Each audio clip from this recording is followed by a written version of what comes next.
மாணவர்களுக்கு வணக்கம். Learn with Vicky என்ற இந்த யூடியூப் சேனலில் உங்களை மீண்டும் சந்திக்கிறது விக்னேஸ்வரன். இன்றைக்கு நாங்கள் பார்க்க போடுறது பௌதியவியல் ஃபிசிக்ஸில் வந்த பாஸ்ட் பேப்பர் ப்ராப்ளம். இப்போ கடைசி வீடியோவிலையும் அதை தான் பார்த்தினாங்க. இன்றைக்கு அதை கண்டினியூ பண்ணுறோம். அது அலகு 6ல் அலகு 6 அத்தியாயம் 3ல் அந்த மின்புலம் நிலை மின் அழுத்தம் அதோட சம்மந்தப்பட்டு வர கேள்விகள். இப்போ இது 4வது வீடியோ இந்த சீரீஸில் 6-3/4. மற்ற முதல் 3 வீடியோவும் ஏற்கனவே இருக்குது. அதை பார்த்துட்டு இதை ஃபாலோ பண்ணுங்க. இப்போ நாங்கள் முதலாவது கேள்விக்கு போவோம். அந்த வகையில் வர முதலாவது கேள்வி இங்கே இருக்குது. இது 2019ஆம் ஆண்டு எக்ஸாமுக்கு வந்தது. Question number 8. அதில் பார்ட் பி. இதில் பார்ட் சியும் இருக்குது. இதுக்கு பிறகு அந்த கேள்வியை போடுறேன். இதை வடிவாக வாய்ச்சி விளங்கோ. ஓர் இலத்திரன் ஏற்றத்திற்கும் திணிவுக்கும் இடையே உள்ள வீதம், அதாவது E/m, charge to mass ratio துணிவதற்கு ஒரு 3ல் காட்டப்பட்டுள்ள கருவியை பயன்படுத்தலாம். இதுதான் ஒரு 3 இதுதானே பயன்படுத்தலாம். வெற்றிட குழாயில் ஓர் இழை கதோட்டு சி, மின்வாய்கள் A1 A2, நெய்யறிக்கோடுகள் உள்ள ஒரு நிலைக்குத்து புளோரொளிர்வு திரை S ஆகியன உள்ளன. இப்போ இது ஒரு வெக்யூம் டியூப் ஒன்று இருக்குது, வெற்றிட குழாய் உண்டு. அதில் இப்போ 3 விஷயம் இருக்குது உள்ளுக்குள்ள. இழை கதோட்டு சி, அதாவது இந்த கதோட் சி. மற்றது மின்வாய்கள் A1, A2. சரியான இந்த 2 எலக்ட்ரோட் அங்கே இருக்குது, A1 A2. அதாவது இது கதோட்டண்டா இங்கே இருக்கிறது அனோட், 2 அனோட் இருக்குதுன்னு A1ம் A2வும்.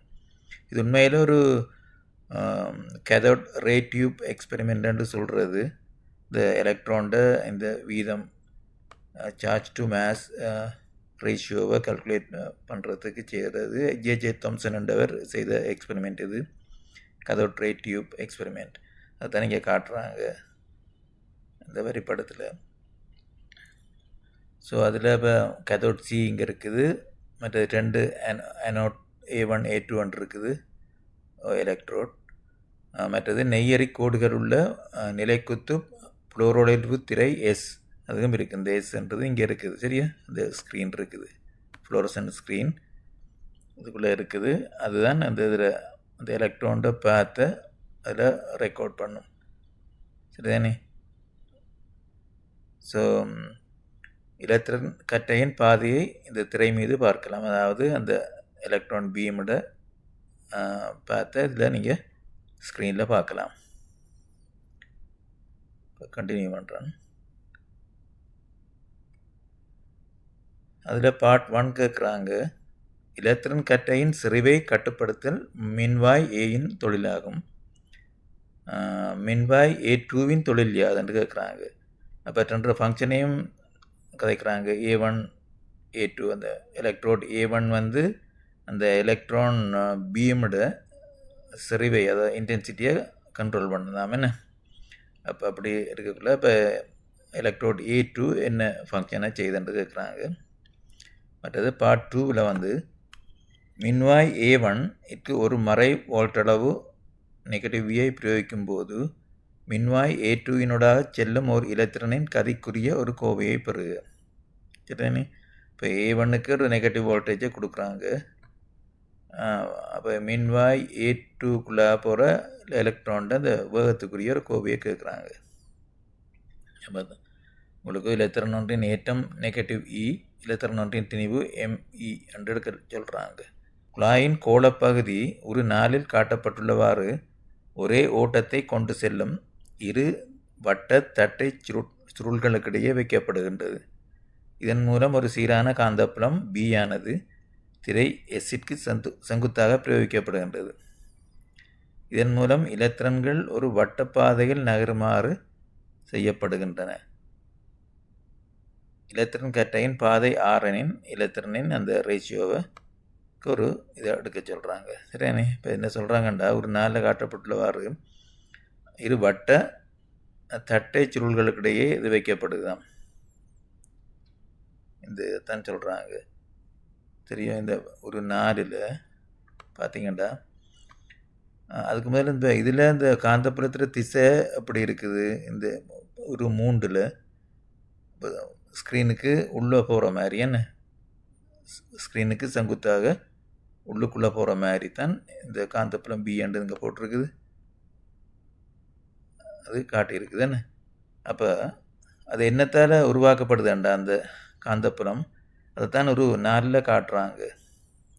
இப்போ ஒரு 4ல் கூட அந்த டிரெக்ஷனை அப்படியே பார்க்கணும் நீங்கள். அந்த காந்தப்புலத்தில் திசை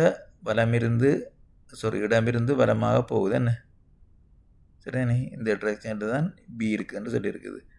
அதாவது ஸ்க்ரீனுக்குள்ளே இந்த ஒரு 3ல் ஸ்க்ரீனுக்குள்ளே காட்டுறத அவங்க இடமிருந்து வலமாக காட்டுறாங்க ஒரு 4ல். சரிதானே? அப்படி ஏன் காட்டுறாங்கண்டா அப்போ தான் உங்களுக்கு அந்த என்னத்தால் இந்த காந்தப்புலம் கிரியேட் பண்ணப்படுதுன்றதை காட்டலாம் இந்த படத்தில். அதாவது இந்த இருக்கிற 2 கோயில்ஸ், என்ன இந்த வட்ட சுருள்கள் 2 இருக்குது. அதுகள ஓரியன்டேஷனை பார்த்தீங்கன்னா அந்த ஸ்க்ரீனுக்கு பரலலாக இருக்க போகுது இல்லையா, 2 வட்ட சுருள்களும். இப்போ ஸ்க்ரீனுக்கு இந்த ஸ்க்ரீன்ட பிளேனுக்கு பரலலாக தான் இந்த 2 வட்ட சுருள்களும் இருக்குது. அப்போ இந்த இதிலிருந்து இந்த சுருளிலிருந்து மற்ற சுருளை நோக்கித்தான் காந்தப்புலம் பாயுது. அதாவது இது ஸ்க்ரீனுக்குள்ளே போகிற திசை இந்த படத்தின்படி. சரிதானே? அதுக்கு வடிவாக ஜோதிச்சு பாருங்க அது. ஸோ கண்டினியூ பண்ணுறேன். சரி, இதை முடிச்சிட்டேன் நாங்கள். இப்போ அடுத்தது பார்ட் சி இங்கே இருக்குது. இது 8ல் பார்ட் சி. ஒரு 3ல் காட்டப்பட்டுள்ளவாறு பி கியூ ஆகிய இரு சமாந்திர தகடுகளுக்கிடையே ஒரு நேரோட்ட வோல்ட்டளவை பிரயோகிக்கலாம். பி கியூ ஆகிய தகடுகள் ஒரு 4ல் காட்டப்பட்டுள்ளவாறு தூரம் டியினால் வேறுபடுத்தப்பட்டுள்ளன. காந்தப்புலம் பி பிரயோகிக்கப்பட்டுள்ள அதேவேளை இலத்திரன் கற்றையின் திரும்பல் ஏற்படாத வரைக்கும் தகடுகளுக்கிடையே அழுத்த வித்தியாசம் VPQ செப்பம் செய்யப்படலாம். இச்செயன்முறை இலத்திரன்களின் கதியை துணிவதற்குரிய ஒரு மாற்று முறையாக பயன்படுத்தப்படலாம். இப்போ என்ன செய்கிறாங்க, இந்த வோல்டேஜை அட்ஜஸ்ட் பண்ணுறாங்க. இப்போ அந்த நீங்கள் அந்த இதுக்கு கடைசியாக வந்த வீடியோவில் பார்த்துருப்பீங்க. அந்த காந்தப்புலத்தின் விசைகிற திசைக்கு எதிர் திசையில் ஒரு ஃபோர்ஸ், எலக்ட்ரிக் ஃபோர்ஸ் போகக்குள்ள தான் அது அந்த திரும்பல் அடையாமல் நேராக போக மாட்டேன் அந்த எலக்ட்ரான்கிட்ட பார்த்தேன்னு. ஸோ அதே கான்செப்டை தான் அந்த காந்தப்புலத்தில் பி பிரயோகிக்கப்பட்டுள்ள அதே வேளையில் எலக்ட்ரான் கற்றையில் திரும்பல் ஏற்படாத வரைக்கும் தகடுகளுக்கிடையே அழுத்த வித்தியாசம். அதாவது இந்த 2 தகடுகளையும் கதைக்கிறாங்க. இப்போ 2 தகடுகளும் உருவாக்குறது ஒரு எலக்ட்ரிக் ஃபோர்ஸ், என்ன எலக்ட்ரிக் ஃபீல்டு க்ரியேட் பண்ண ரெண்டும். அப்போ அதால் வர எலக்ட்ரிக் ஃபோர்ஸும் இந்த காந்தப்புலத்தால் வர மேக்னெட்டிக் ஃபோர்ஸும் ஈக்குவேட் பண்ணிச்சேன்டா திரும்பல் ஏற்படாதுன்னு. இப்போ அது வரையும் இந்த விபி வோல்டேஜை அட்ஜஸ்ட் பண்ணுறாங்க. சரிதானே? அதில் பார்ட் 1 அது பார்ட் சியில் இருக்கிற முதலாவது கேள்வி. மேற்குறித்த செப்பஞ்செய்கையை செய்த பின்னர் PQ ஆகிய தகடுகளுக்கிடையே உள்ள ஒரு இலத்திரனின் மீது தாக்கும் மின் விசையையும் காந்த விசையையும் காட்டுக. அது எக்ஸாக்ட்லி த சேம் கொஸ்டின் நீங்கள் கடைசி வீடியோவில் செய்தது. சரியா? அந்த 2 ஃபோர்ஸையும் டிரெக்ஷனாக காட்ட சொல்கிறாங்க. மின் விசையும் காந்த விசையும். என்ன மற்றது 2வது கேள்வி, இலத்திரன்களின் கதிக்குரிய ஒரு கோவையை இப்போ DBV சார்பாக காண சொல்கிறாங்க. அந்த அதில் வெலாசிட்டிக்குரிய எக்ஸ்பிரஷனை இது 3 குவான்டிட்டி சார்பாக எடுக்க சொல்கிறாங்க. Tன்றது இந்த செப்பரேஷன் டிஸ்டன்ஸ் இந்த 2 PQவுக்கும் இடையில். என்ன மற்றது B காந்தப்புலம், இது V அப்ளை பண்ணுற வோல்டேஜ் என்ன இந்த PQவுக்கு. ஸோ 3வது B = 1 மில்லி டெஸ்லா. சரிதானே? வந்து தர்றாங்க. மற்றது விபிக்யூ 0. அப்படி 2 கண்டிஷனில் நடக்குதுண்டா இலத்திரனின் பாதையின் ஆரை 6 சென்டிமீட்டர் ஆகும். அது சர்க்குலர் பாத்தில் போகுதுன்னு சொல்லியிருக்கிறாங்க. அதில் ரேடியஸ் 6 சென்டிமீட்டராக இருக்குமாமா. அந்த ரெண்டு மாதிரி இருக்குள்ளது பியும் சரியா. அப்போ விஏ ப்ரோ இன்க்ரீஸ் பண்ணுறாங்க 840 வோல்ட்டாக இருக்கும்போது கட்டையின் திரும்பல் இல்லையா. அப்போ இதை நீங்கள் கொஞ்சம் அந்த 0விலேருந்து அதிகரித்து கொண்டு வந்து 840 வோல்டேஜுக்கு வோல்ட்டுக்கு வரக்குள்ள அந்த எலக்ட்ரான் பீம் வந்து டிஃப்ளெக்ஷன் இல்லாமல் போகுதுன்னு சொல்கிறாங்க. அப்போ அந்த டைமில் எங்களுக்கு தெரியும் இப்போ 2 ஃபோர்ஸும் ஈக்குவலாக இருக்கணும். Magnetic ஃபோர்ஸும் electric ஃபோர்ஸும். பிக்யூ ஆகிய தகடுகளுக்கிடையே வேறாக்கம் 8 சென்டிமீட்டர்ஸ் சரிதானே. இப்போ இலத்திரனொன்றின் அப்போ அதில் முதலாவது கேள்வி இலத்திரனொன்றின் கதியையும் இலத்திரன் ஏற்றத்திற்கும் திணிவுக்கும் உள்ள வீதம் இயோவையும் கணிக்க. இப்போ இவ்வளவு தான் இதில் கேள்வி. இதில் 2 பார்ட் இருக்குது, பார்ட் பியும் பார்ட் சியும். ஸோ நீங்கள் பார்த்த மாதிரி இப்போ இது எல்லாமே இந்த கேத்தோட் ரே டியூப் அதோட சம்மந்தப்பட்டு வர கேள்வி சரிதானே. ஸோ இந்த சிஆர்டி என்று சொல்கிறது இந்த கேத்தோட் ரே டியூப், அந்த டெக்னாலஜி தான் முந்தின டெலிவிஷன் செட்ல எல்லாம் யூஸ் பண்ணவங்க முந்தியாண்டு. இப்போ தொடக்கத்தில் இப்போ இருக்கிறதெல்லாம் எல்சிடி பிளாஸ்மா டிவிகள் வர முதல் இருந்த டிவிகளில் எல்லாம் இந்த டெக்னாலஜியை தான் யூஸ் பண்ணி செய்தவங்க. அப்போ இதுக்குரிய ஆன்சர்ஸை நீ ஒவ்வொன்றா பார்ப்போம் என்ன. ஸோ 8பியை ஸ்டார்ட் பண்ணுறேன். அதில் உங்களுக்கு ஒரு 3ல் இருக்கிற படத்தை கொஞ்சம் பெருசாகி காட்டிருக்குது. இதில் இப்போ உங்களுக்கு ஈஸியாக ரீட் பண்ணக்கூடியதாக இருக்கும். அந்த நம்பர்ஸ் இதில் மார்க் பண்ணியிருக்கிறது. இப்போ இதில் என்ன நடக்குதுண்டா, இப்போ இங்கே ஒரு வேக்யூம் டியூப்புக்குள்ளே சாமான்கள் இருக்குது. அதில் ஒன்று தான் இந்த ஃபிலமெண்ட் கதோட், இலை கதோட்டுன்னு சொல்லியிருக்கிறாங்க, சியால் மார்க் பண்ணியிருக்கிறது. மற்றது ஒரு அனோட், 2 அனோட் இருக்குது, A1 A2 உண்டு. இதில் கரண்ட் போய்கொண்டிருக்கக்குள்ள இதை வெரி ஹை டெம்பரேச்சருக்கு ஹீட்டப் பண்ணுறாங்க. இந்த கதோட்டை உயர் வெப்பத்துக்கு சூடாக்கக்குள்ளே அது என்ன நடக்குமெண்டா அதிலிருந்து எலக்ட்ரான்ஸ் எல்லாம் விடுபடும். ஸோ அப்படி எமிட்டட் ஆகிற எலக்ட்ரான்ஸ் இங்கேயால் அனோட் இருக்கிறபடிய அனோட்டை நோக்கி அட்ராக்ட் பண்ணும். அனோட் இப்போ எலக்ட்ரான் நெகட்டிவ் சார்ஜ் தானே, அப்போ அனோட்டை நோக்கி ட்ராவல் பண்ணும். ஸோ இப்போ இங்கே என்ன நடக்குதுண்டா A1 அது வந்து உங்களோட முதலாவது கேள்வியில் சொல்லியிருக்கிறாங்க பார்ட் 1ல். A1 வந்து அதில் இன்டென்சிட்டியை கண்ட்ரோல் பண்ணதுண்டு, அது செறிவு, அதாவது இலத்திரன் பீம்ஸோட செறிவை கட்டுப்படுத்துன்னு சொல்லியிருக்கிறாங்க. அது என்னென்று நடக்குதுண்டா, இப்போ A1 இந்த அனோட்டுக்கு முன்னுக்கு ஒரு கிரிட் ஒன்று இருக்கும், ஒரு தட்டொண்டு. இப்போ அது வந்து என்ன நடக்குதுண்டா அதுக்கு ஒரு சிறிய ஒரு நெகட்டிவ் அவங்க அப்ளை பண்ணுறாங்க. இந்த எலக்ட்ரான்ஸ் எல்லாம் இதிலிருந்து விடுபட்டு வருந்தானே அந்த டைமில் கொடுக்கக்குள்ள அந்த நெகட்டிவ் வந்தபடியே அதில் கொஞ்சம் ரிப்பல்ஷன், அதாவது திரும்பி போகும் கொஞ்சம் எலக்ட்ரான்ஸ் என்ன, அதாவது இந்த கதோட்டை நோக்கி திரும்பவும் அது கொஞ்சம் எலக்ட்ரான்ஸ் திரும்பி போகும். அப்போ கூட எலக்ட்ரான்ஸ் விடுபடுது, பட் அதே நேரம் ஒரு கொஞ்சம் எலக்ட்ரான்ஸ் திரும்பவும் கதோட்டை நோக்கி போகுது என்ன. அப்போ அப்படி செய்கிறதால தான் இந்த A1 இந்த மின்வாய் A1 இருக்குது தானே, அனோட் A1 அது வந்து அந்த எலக்ட்ரான் பீம்ஸில் செறிவை கட்டுப்படுத்து. செறிவுண்டா number of electrons passing through அந்த பாயிண்ட் என்ன. அப்போ நம்பர் ஆஃப் எலக்ட்ரான்ஸை நீங்கள் குறைச்சினீங்கண்டா அப்போ அது செறிவு, அது இன்டென்சிட்டி குறையும் என்ன. அப்போ A1 அந்த வேலையை தான் செய்யுதுன்னு சொல்லியிருக்கிறாங்க. பிறகு அந்த பீம்ஸ் எலக்ட்ரான் பீம்ஸ் இங்கேருந்து வாருது, இப்படி கண்டினியூ பண்ணுது A2 கூட, ரைட். அப்போ A2 என்ன ஃபங்க்ஷனை செய்யுதுன்னு தான் கேட்குறாங்க முதலாவது பாட்டில். ஸோ A2 பார்த்தீங்கன்னா ஒரு சிலிண்ட்ரிக்கல் அனோட் என்ன. இப்போ அந்த A2 என்ற அந்த அனோட் வந்து இங்கே கிரவுண்டுக்கு கனெக்ட் பண்ணப்பட்டிருக்குது என்ன, இங்கே கிரவுண்டுக்கு கனெக்ட் பண்ணப்பட்டிருக்கு. அப்போ இதில் A2வில் இருக்கிறது 0 வோல்டேஜ், ரைட். அதுக்கு 0 வோல்டேஜ். ஆனால் உங்களுக்கு இதில் பார்ட் 2ல் சொல்லியிருக்கிறாங்க A1க்கு ஒரு நெகட்டிவ் வோல்டேஜ் கொடுக்கப்படுதாமட்டானே. இப்போ நெகட்டிவ் வோல்டேஜ் A1ல் இருக்குது, அதே நேரம் A2ல் இருக்கிறது 0 வோல்டேஜ்.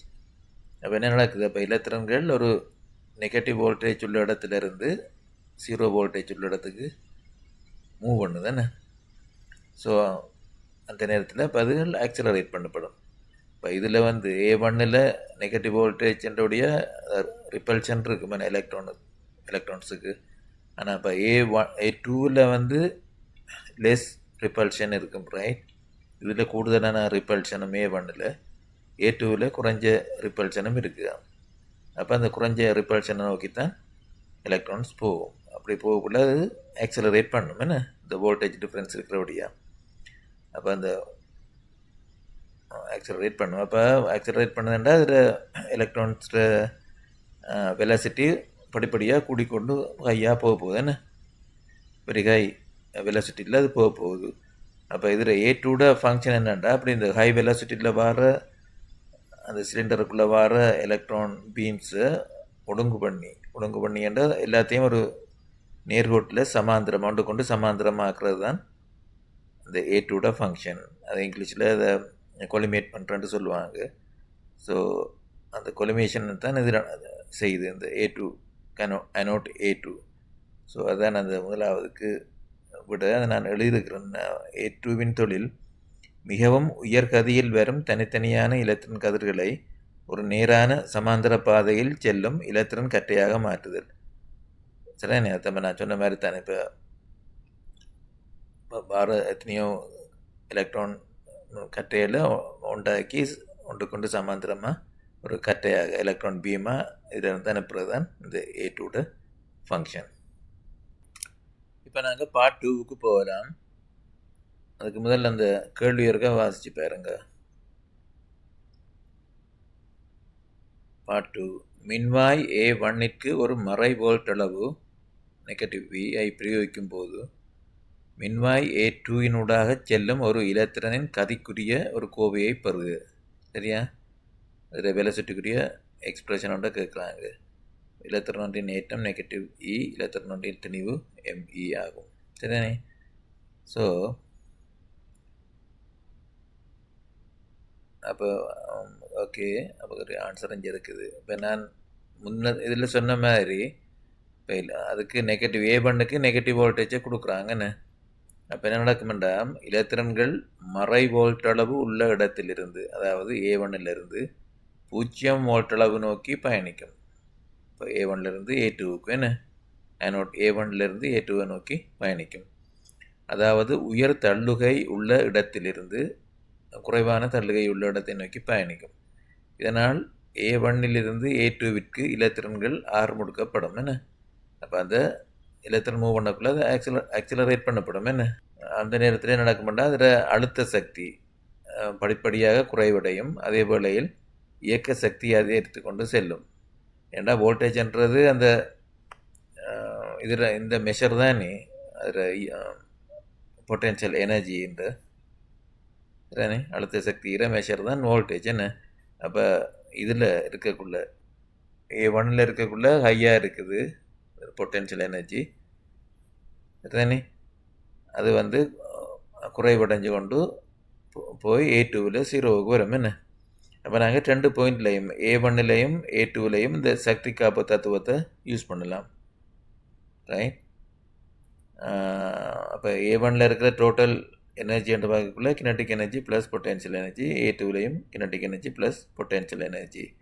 இப்போ A1ல் இருக்கக்குள்ள இதில் அதுக்கு ஆக்சலரேட் பண்ண தொடங்கல, நான் வேறு வெலாசிட்டி 0வாக இருக்கும். பொட்டென்ஷியல் எனர்ஜி EB என்ன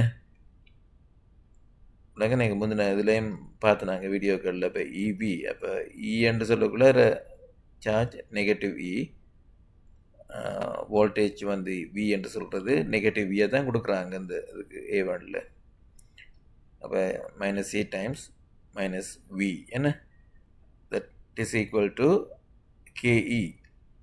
KE என்று சொல்லக்குள்ள கினட்டிக் எனர்ஜி A2வில் என்ன, A2வில் அதுக்கு ஃபுல் வெலசிட்டி இருக்கும் என்ன மேஸ் தந்துருக்காங்க எம்இ அண்டு அப்போ half mv² plus potential energy அதில் 0 அழுத்தம் பண்ணுறபடியாக 0 வரும் என்ன இங்கே பொட்டென்ஷியல் எனர்ஜி 0 இங்கே கினட்டிக் எனர்ஜி 0 அதில் வந்து நீங்கள் v² இஸ் ஈக்குவல் டு அதை ரீஅரேஞ்ச் பண்ணி 2ev/me என்று எடுக்கலாம் அப்போ v is equal to square root of 2ev/me.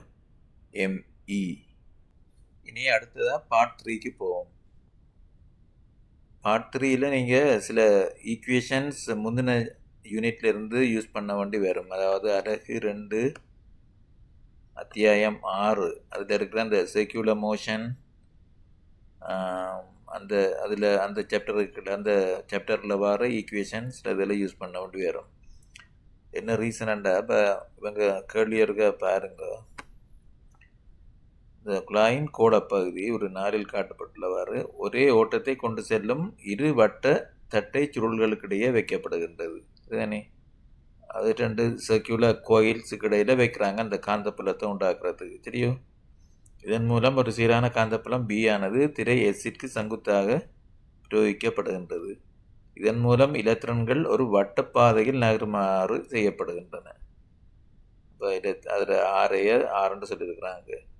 சரியோ, அப்போ அவங்க இந்த ரீஜனுக்குள்ளே இப்போ இந்த பிக்யூவை பற்றி அவங்க கதைக்கிறல, எலக்ட்ரிக் ஃபீல்டை பற்றி கதைக்கிறல, தனியாக இந்த இருக்குது வட்டச்சுருள் சர்க்குலர் கோயில்ஸ் 2 சைட்லேயும் இருக்குது.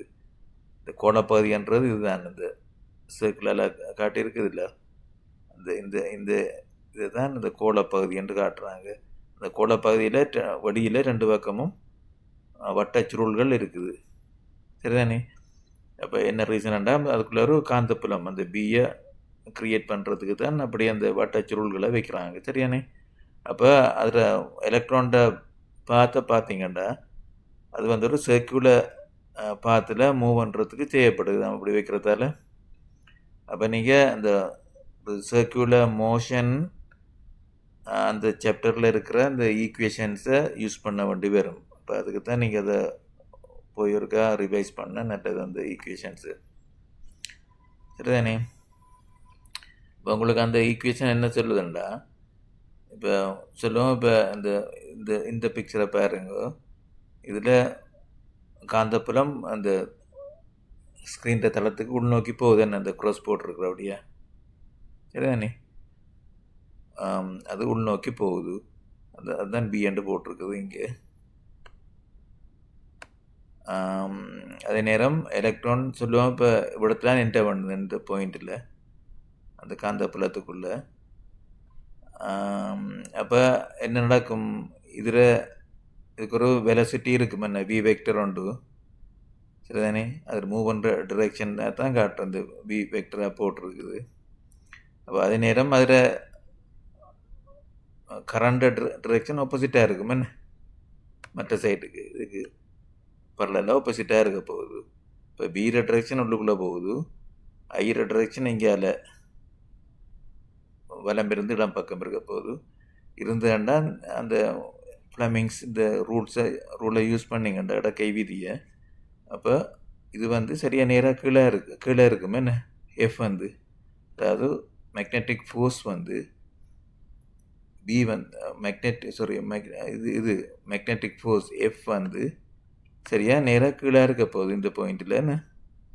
சரியா, இப்போ நீ 3 விரலையும் செங்குத்தாக பிடிச்சி தெரிஞ்சானே வந்து நான் வீடியோலையும் இது காட்டினேன். நான் செங்குத்தாக பிடிச்சி இந்த சுட்டு விரலை நீங்கள் மேக்னெட்டிக் ஃபீல்டு அதாவது ஸ்க்ரீனை குத்துற மாதிரி பிடிக்கணும். பிடிச்சா கூட மிடில் ஃபிங்கர் வந்து இந்த கரண்ட் டிரெக்ஷனை எலக்ட்ரான்ட டிரெக்ஷனுக்கு ஆப்போசிட்டாக இருக்க போகுது என்ன. எலக்ட்ரான் இங்கே பக்கம் மூவ் பண்ணுதாண்டா, அப்போ அதுதான் வி வெக்டரில் காட்டியிருக்குது. மற்ற ஆப்போசிட் சைடில் இருக்க போகுது அந்த கன்வென்ஷனல் டிரெக்ஷன் இருந்தாண்டா. அந்த மற்ற உங்களோட தம் வந்து பெருவிரல் வந்து கீழ்நோக்கி சரியாக நேராக கீழ்நோக்கி காட்டும் என்ன. அப்போ அதுதான் நம்மளோட காந்த விசைகிற டிரெக்ஷனாக இருக்க போகுது. இது இப்போ என்டர் பண்ணுற டைமில் அந்த ஃபீல்டுக்குள்ளே என்டர் பண்ணக்குள்ளே எலக்ட்ரான் அப்புறம் அப்படியே கொஞ்சம் நேரத்தில் மூவ் பண்ணி இந்த வட்டத்தில் அந்த சர்க்கம்ஃபரன்ஸின் வழியே வருது என்ன வந்து இப்படி வந்து ஃபார் எக்ஸாம்பிள் இப்போ இந்த பாயிண்டில் இருக்கக்குள்ளே பாருங்க, இந்த பாயிண்டில் இருக்கக்குள்ளே அதில் வெலாசிட்டி வெக்டர் இதுக்கு இந்த டேன்ஜென்ட் வழியே இருக்க போது என்ன தொடர்லி வழியே இந்த வட்டத்தில் தொடர்லி வழியே இந்த வெலாசிட்டி வெக்டர் இருக்க போகுது. அகெயின் அந்த பாயிண்டில் எலக்ட்ரிசி கரண்ட் வந்து ஆப்போசிட் சைடில் இருக்க போகுது மற்ற பக்கம். அப்படி பார்த்தீங்கன்னா இடக்கை விதியை யூஸ் பண்ணால் அந்த இது பாயிண்ட் பண்ணுறது, அதாவது ஃபோர்ஸுக்கு பெருவிரல் பாயிண்ட் பண்ணுறது இதுக்கு செங்குத்தாக இருக்க போகுது இந்த வீர டிரெக்ஷனுக்கு, அது என்ன வெலாசிட்டி வெக்டருக்கு. அப்போ அதுவும் பெர்பெண்டிகுலராக இருக்க போகுது என்ன அந்த ஃபோர்ஸ் டிரெக்ஷனும். அப்படி ஒவ்வொரு பாயிண்ட்லையும் இப்படி பெர்பெண்டிகுலராக மையத்தை நோக்கி வரப்போகுது. சரிதானே? அப்போ மையத்தை நோக்கிய ஃபோர்ஸ், அதாவது அதில் உங்களுக்கு சொல்லியிருக்கிறாங்க மைய நாட்டு ஆர்முடுகள் அண்டு. சரி, மைய நாட்டு ஆர்முடுகளுக்கு கோவை வந்து v²/r என்ன அந்த சாப்டர் 2ல் இருக்குது. சாப்டர் 6ல் யூனிட் 2ல் v²/r, ஆர்ன்ற ரேடியஸ், வின்றது அந்த வெலாசிட்டி. சரியானே? அப்போ அதில் ஆர்முடுகள் தெரியும் உங்களுக்கு. அந்த துணிக்கைன்னு சொல்லக்குள்ள இங்கே எலக்ட்ரான் என்ன எலக்ட்ரான்ட ஆர்முடுகள் தெரிஞ்சுண்டா இந்த இது வந்து உண்மையில் ஒரு சீரான கோண வேகம் இருக்கிற ஒரு ஆப்ஜெக்டுக்கு தான் இந்த ஈக்குவேஷன் சரி வரும். என்ன ரீசன்டா இந்த தொடர்லி வழியான ஆர்முடுகள் 0வாக இருக்கும். அதுக்கு சீரான வேகத்தில் சுழல்ற ஒரு துணிக்கைக்கு. அப்போ அது 0. இப்போ மையத்தை நோக்கிய ஆர்முடுகள் மட்டும்தான் இருக்கும். அப்படி ரெண்டும் இருந்துதான்டா. இப்போ சீரான ஆர்முடுகள், சீரான வேகம் இல்லை, கோண வேகம் இல்லாட்டி இந்த திசையிலையும் ஒரு தொடர்லி வழியே ஒரு ஆர்முடுகள் இருக்கும். அப்போ அதில் ரிசல்ட்டன்ட்டை தான் நீங்கள் எடுக்கணும். ஆனால் இங்கே அப்படி இல்லை. சீரான ஆர்முடுகளில் அது சீரான வேகத்தில் சுழல்றபடியாக அந்த தொடர்லி வழியான ஆர்முடுகள் 0. அப்போ இது மட்டும்தான் இருக்கும். சரியும்? இப்போ அதில் ஆர்முடுகள் இது ஏசி v²/r. இப்போ ஆர்முடுகள் தெரிஞ்சுன்னா நீங்கள் ஃபோர்ஸை காணலாம். இந்த ஃபோர்ஸ் தான் காந்த விசை. என்ன ஃபோர்ஸ் வந்து நியூட்டன் செகண்ட் லோவால் mF என்ன, அதாவது mE என்று சொல்லியிருக்கிறாங்க. எஃப் வந்து ஆர்முடுகள், அது v²/r. சரிதானே? வந்து காந்த விசையை நீங்கள் கண்டுட்டீங்க. சரியோ? அந்த காந்த விசையை நீங்கள் இதுக்கு ஈக்குவேட் பண்ணலாம். உங்களோட காந்த புலத்தால் வர ஃபோர்ஸ் அதுதான் காந்த விசை. என்ன அப்போ அதுக்கு சமனாக இருக்கணும். நீங்கள் கண்ட மையத்தை நோக்கிய விசை என்ன மைய நாட்ட விசை வந்து அதுக்கு ஈக்குவலாக இருக்கணும். அது காந்த புலத்தால் வரதுன்னு பார்த்தோம்னா அது EVB-யாக இருக்கும். என்ன இந்த முந்தின வீடியோவிலையும் செய்து காட்டணும் நான். EVB அது = அந்த மைய நாட்ட விசைக்கு ஈக்குவலாக இருக்கும். சரிதானே? இதை இப்போ ரீஅரேஞ்ச் பண்ணி எடுத்தீங்கண்டா இங்கே ஒரு V இருக்குது, இங்கே v². அப்போ ஒரு V போயிடும். இப்போ V வந்து EBR/, வரப்போதும் ME என்று வரப்போகுது. என்ன இந்த வெலாசிட்டிக்குரியது இந்த எக்ஸ்பிரஷன் எடுத்துட்டீங்க. ஆனால் இந்த பார்ட் 2ல் இருந்து உங்களுக்கு அந்த ஒரு கோப்பை ஒன்று காண சொன்னவங்க என்ன வெலாசிட்டிக்கு √2EB/ME. ஸோ அந்த ரெண்டு முறை வெலாசிட்டி தானே. அப்போ ரெண்டையும் நீங்கள் ஈக்குவேட் பண்ணலாம். என்ன இதுவும் வெலாசிட்டி, இதுவும் வெலாசிட்டி. அப்போ ரெண்டு ஈக்குவேஷனையும் நீங்கள் ஈக்குவேட் பண்ணால் என்னென்று வரப்போது EBR/ME = 2√2EB/ME. அப்புறம் ரெண்டு பக்கமும் ஸ்கொயர் பண்ணுங்க. அந்த ஸ்கொயர் ரூட் இருக்கிறோடைய அதை ரிமூவ் பண்ணுறதுக்கு. அப்போ 2EB/ME. சரி, மற்ற இங்கே E², B², R² வரப்போகுது. கீழே ME². என்ன அப்போ இல்லை பார்த்தீங்கன்னா இந்த எம்இயும் இங்கே இருக்கிற ஒரு எம்இயும் போயிடும். சரிதானே? இதில் இருக்கிற ஈயும் இந்த ஈயும் இங்கே இருக்கிற ஒரு ஈயும் போயிடும். போச்சாண்டா உங்களுக்கு என்ன மிஞ்ச போகுது? இங்கே E/ME. சரிதானே? E/ME இங்கே 2B/ இதை நீங்கள் கீழே கொண்டு வந்தீங்கன்னா B² R² வரப்போகுது. அப்போ இதுதான் நாங்கள் கேட்ட எக்ஸ்பிரஷன். என்னத்துக்கு? சார்ஜ் டு மாஸ் ரேஷியோவுக்கு அவங்க கேட்ட எக்ஸ்பிரஷன் இதுதான். பார்ட் பியில் வந்த கேள்விகள் இதோட முடியுது. இனி பார்ட் சிக்கு போவோம். சரியா? Question 8C. இப்போ இதில் என்ன சொல்கிறாங்கண்டா, கேள்வி இருக்க வாசிச்சு பாருங்க. என்ன சொல்கிறாங்கண்டா, இப்போ இதுவரை நாங்கள் பார்த்தது இந்த இதை கன்சிடர் பண்ணாமல், அதாவது இந்த PQ தகடுகளை கணக்கில் எடுக்காமல் தான் நாங்கள் செய்தினாங்க. அதாவது நீங்கள் தனியாக காந்தப்புலத்துக்குள்ளால தான் இந்த எலக்ட்ரான் அப்படியே மூவ் பண்ணி வருது தானே. ஆனால் இங்கே இப்போ என்ன சொல்கிறாங்கன்னா, அந்த பிக்கும் கியூவுக்கும் இடையில் ஒரு அழுத்த வேறுபாட்டை கொடுக்குறாங்க. சரிதானே? இதை யூஸ் பண்ணி இதை அட்ஜஸ்ட் பண்ணிக்கொண்டு அழுத்த வேறுபாடை கொடுக்குறாங்க.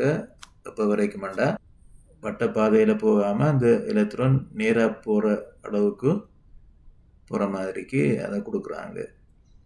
ஸோ நாங்கள் முந்தி செய்த மாதிரி தான். இப்போ காந்தப்புலம் தனியே இருந்துன்னா அது ஒரு இப்படி ஒரு சர்க்குலர் பாத்தில் போகுதுன்னு சொல்லியிருக்கிறாங்க என்ன இந்த கேள்வியில். அப்போ அதை நேராக கொண்டு போகணுமெண்டா அதுக்கு அந்த கீழே தாக்குற விசைக்கு நேரும் எதிரான சமனான ஒரு மேல் விசை, அதாவது இங்கே விசை என்று சொல்கிறது எலக்ட்ரிக் ஃபோர்ஸ்ன்றை கொடுக்கணும். இது காந்த விசை, அது எலக்ட்ரிக் மின் விசை ஒன்றை கொடுத்தா தான் அது நேர் ரோட்டில் இந்த எக்ஸ் என்று போட்டிருக்கு, எக்ஸ் அச்சின் வழியே போகும் என்ன. அதாவது y=0 அந்த இதைத்தான் இப்போ இதில் பார்ட் சியில் சொல்கிறாங்க. சரிதானே? அப்போ இந்த இதில் பார்ட் இப்போ இந்த ஸ்க்ரீன் எஸ்ஸில், அதாவது நெய்யரி கோடுகள் என்று சொல்கிறது இந்த கிரிட் லைன்ஸு, இந்த கிரிட் லைன்ஸ் இருக்கிற இந்த ஸ்க்ரீனில் அவங்க பார்க்குறாங்க இந்த பார்த்தை. அப்போ இப்போ அந்த கேர்வில் போகுது. இப்போ பிறகு அந்த எலக்ட்ரிக் ஃபோர்ஸை அட்ஜஸ்ட் பண்ணி அதில் வோல்டேஜை அட்ஜஸ்ட் பண்ணி அது நேராக போகிறதுக்கு செய்கிறாங்க எக்ஸ்பெரிமெண்ட்டில். அதில் உங்களுக்கு முதலாவது பார்ட் செப்பன் செய்கையை செய்த பின்னர் அந்த தகடுகளுக்கு இடையில் உள்ள இலத்திரன் மீது தாக்கும் மின் விசையையும் காந்த விசையையும் மருந்து காட்டுக அந்த டிரெக்ஷனை காட்ட சொல்கிறாங்க.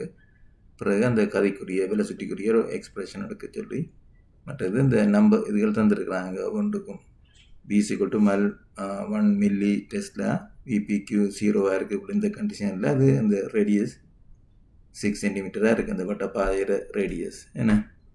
VPQ 0 அதில் எலக்ட்ரிக் ஃபோர்ஸ் இல்லாத நேரத்தில். சரி, இது 0 இருக்கிற டைமில் எலக்ட்ரிக் ஃபோர்ஸ் இராது என்ன பிக்கும் கியூக்கும் இடையில். அந்த டைமில் தனியாக காந்த புலம் மட்டும் கூட தான் அது ட்ராவல் பண்ணுது அந்த எலக்ட்ரான். அந்த டைமில் இருக்க அந்த ரேடியஸ், இந்த இதில் ரேடியஸ் 6 சென்டிமீட்டர்னு சொல்கிறாங்க. சரிதானே? மற்றது இன்னும் மற்ற கண்டிஷன் என்னென்னா, அந்த VPQவை இன்க்ரீஸ் பண்ணிக்கொண்டு 840க்கு போகக்குள்ள திரும்ப இல்லைன்னு சொல்லப்படுது. அதாவது அந்த 840க்கு வந்த உடனே அது 840 வோல்ட்ஸுக்கு இது பொட்டென்ஷியல் டிஃப்ரென்ஸ் வரக்குள்ள அதில் திரும்ப இல்லை, அதாவது நேராக போகுது அந்த எலக்ட்ரான். சரிதான்? வித்தியாசம் 2 கண்டிஷன் சொல்கிறாங்க. அந்த ஆரைக்கு இந்த சர்க்கிள் ஆரையை கால்குலேட் பண்ணுறதுக்கு அந்த இது தந்துருக்குறாங்க, அந்த என்ன சிச்சுவேஷனில் அப்படி போகுதுன்ட்டு. மற்றது நேராக போகிற கண்டிஷனுக்கு அந்த வோல்டேஜ் அளவு தந்துருக்குறாங்க. அப்போ இந்த எலக்ட்ரிக் ஃபோர்ஸ் இருந்தால் தான் இது நேராக போகும் என்ன. இப்போ எலக்ட்ரிக் ஃபோர்ஸ் இருக்கணுமெண்டா இந்த பொட்டென்ஷியல் டிஃப்ரென்ஸ் இருக்கணும். அது 840 இருக்கக்குள்ள அது நேராக போகுதுன்னு சொல்லியிருக்கிறாங்க. சரி, இது ஆன்சரோட பார்ப்போம். கீறி காட்டியிருக்குது அந்த எலக்ட்ரானில் இருக்கிற ஃபோர்ஸஸ், அதாவது எலக்ட்ரிக் ஃபோர்ஸ் FVயையும் FBயையும் என்ன. இது எக்ஸ் அச்சு, அதாவது இந்த திசையில் மூவ் பண்ணுற இந்த ஹொரிசாண்டலாக மூவ் பண்ணுதாண்டா அது எக்ஸ் அச்சின் வழியே போகுது. வெர்டிக்கலாக இருக்குதாண்டா அது Y ஆக்சிஸ், இங்கே கீழ் நோக்கி போகிறது பெர்பெண்டிகுலராக Y ஆக்சிஸ் என்ன. சரியா? ஸோ அதுதான் இங்கே போட்டிருக்குது. இந்த மூவ் பண்ணுற டிரெக்ஷனில் வெலசிட்டி இருக்கும். அப்போ மேலே இருக்கிறது FE, கீழே இருக்கிறது FB. ஸோ இது உங்களோட இடக்கை விதி, ஃப்ளமிங்ஸ் இடக்கை விதியை யூஸ் பண்ணி எடுக்கிறாம என்ன. இது ஸ்க்ரீனுக்குள்ளே போகிறதுக்கு அந்த புலம் எலக்ட்ரான் கரண்ட்டை திசைஞ்சால் புலம் இருந்து இடம் போகிறது போனால் அதில் ஃபோர்ஸ் கீழ் நோக்கி தாக்கும் காந்தப்புலத்தில் காந்த விசைகிற திசை. சரியா? இப்போ அதை கவுண்டர் பண்ணணுமெண்டா அதுக்கு சமணம் எதிர்மான ஒரு எலக்ட்ரிக்கல் எலக்ட்ரிக் ஃபோர்ஸ் வந்து மேலே அப்ளை பண்ணப்படணும் என்ன, அதுதான் காட்ட சொல்லி கேட்குறாங்க. ஸோ அது இங்கே இருக்குது. இப்போ 2வது பாட்டுக்கு போவோம். அப்போ அந்த எலக்ட்ரான் கட்டையில் திரும்பல் ஏற்படாது இருக்கணுமெண்டா 2 ஃபோர்ஸும் சமனாக இருக்கணும் என்ன, காந்தப்புலத்தால் வர ஃபோர்ஸும் எலக்ட்ரிக் ஃபோர்ஸும் சமனாக இருக்கணும். அப்போ நீங்கள் காந்தப்புலத்தால் வர ஃபோர்ஸ் உங்களுக்கு தெரியும் இபிபி என்ன, இது முந்தின கணக்குகள் முந்தின பாட்டெல்லாம் செய்திருக்கிறோம். எலக்ட்ரிக் ஃபோர்ஸுக்கு நீங்கள் சார்ஜ் டைம்ஸ் அதில் மின்புல செறிவு சரிதானே. மின்புல செறிவுன்னு சொல்லக்குள்ள அது வந்து அழுத்தப்படுத்துறதுக்கு ஈக்குவலாக இருக்கும். இப்போ இதை நாங்கள் கடைசி வீடியோவிலையும் செய்து கோட் பண்ணாங்க இந்த மின்புல செறிவுக்குரிய ஈக்குவேஷனை. அதாவது 2க்கும் இடையில் இருக்கிற அடுத்த ஒரு டிவைடட் பை ஒரு டிஸ்டன்ஸுன்னு அது டி அதை செப்பரேட் பண்ணியிருக்காங்க அந்த 2 பிளேட்டையும். இதை நீ அதை திரும்பவும் தந்துருக்குறேன். அந்த அலகு 3 அலகு 6 அத்தியாயம் 3 பக்கம் 30 அந்த ஈக்குவேஷன் போட்டுக்கிறாங்க. தெரியும் மின்புலச்செறிவு அப்படி கொடுக்கப்படலாம், அதை அழுத்தப்படுத்துறதுக்கு ஈக்குவலாக இதுதானே. அதை கொண்டு இதில் போட்டிங்கண்டா இப்போ இந்த வேறு 2 பக்கம் இருக்குது, அந்த 2 சார்ஜ் இதுவும் போயிடும். போனால் அது விபி டைம்ஸ் அந்த இபாரன் அதாவது மின்புலச்செறிவுக்குரியது, அதை தான் நீங்கள் இதில் பிரதிட்டு பண்ணிங்கண்டா விபிக்யூ/டி என்ன, இதுலேருந்து வி எடுத்திங்கண்டா விபிக்யூ/பிடி என்று வரப்போகுது சரிதானே. அப்போ தான் பார்ட் 2க்குரியது.